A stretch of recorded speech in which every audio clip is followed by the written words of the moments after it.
வணக்கம் மக்களே, welcome to the Fender show. இன்னைக்கு ஷோ நம்ம பார்க்க போது G20 அப்படின்ற இங்கிலீஷ் மூவியோட ரிவ்யூ. இந்த படம் பார்த்தீங்கன்னா பிரைம்ல தமிழ் டப்பிங்கோட அவைலபிளா இருக்கு. இந்த படம் ஒரு ஆஸ்ட்ரேஜ் த்ரில்லர் அப்படின்ற ஜானர்ல எடுத்திருப்பாங்க. அதாவது G20ன்னு சொல்லப்படுற ஒரு உலக மாநாட்டில் நிறைய உலக தலைவர்கள் கலந்துக்கிறாங்க.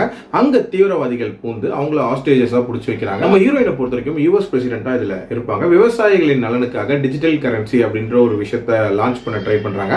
அது ரிலேட்டடான ஒரு மாநாடு தான் அங்க சவுத் ஆப்பிரிக்கால நடக்க போது.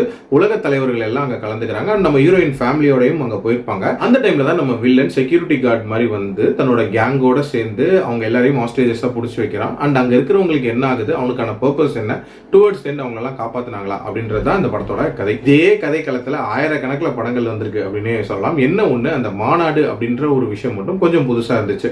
அந்த மாநாட்டுக்கான செட்டப் அப்படின்றத ஸ்டார்டிங்ல ஓரளவுக்கு நீட்டாவே போட்டிருந்தாங்க. அதே மாதிரி பொதுவா இந்த மாதிரி தலைவர்களை கடத்தும் போது யாராவது ஒருத்தங்க வந்து ஆக்ஷன்ல ஈடுபடுவாங்க அப்படின்ற மாதிரி காட்டுவாங்க. பட் முதல்வன் அர்ஜுன் மாதிரி இதுல பாத்தீங்கன்னா நம்ம ஹீரோயினே வந்து பிரசிடென்டா இருந்தாலும் ஆக்ஷன் சீக்வன்சஸ் எல்லாம் ஈடுபட்டு காப்பாத்துறாங்க அப்படின்ற மாதிரி காட்டியிருப்பாங்க. அதுக்கு ஒரு சில லாஜிக்கல் ரீசனிங்லாம் வச்சிருப்பாங்க. பட் ஸ்டில் அது கொஞ்சம் மாடா தான் இருந்துச்சு.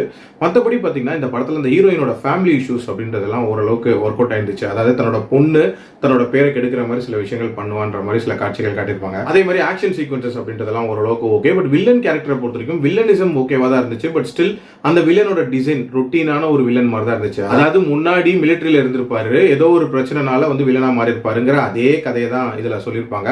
ஓவரால் பார்க்கும்போது ஒரு ரொட்டீனான ஆஸ்ட்ரேஜ் த்ரில்லர் தான், நத்திங் ஸ்பெஷல் அப்படின்னு தான் நான் சொல்லுவேன். டைம் இருந்தால் ட்ரை பண்ணிப்பாங்க. என்னோட ரேட்டிங் இந்த படத்துக்கு 2.7 out of 5. அடல் கண்டென்ட்டை பொறுத்த வரைக்கும் மைல்டா ஒரு லிப் லாக் சீன் வருமே தவிர மற்றபடி பார்க்கலாம். மீண்டும் அடுத்த விமர்சனத்தில் சந்திக்கிறேன். நன்றி, வணக்கம்.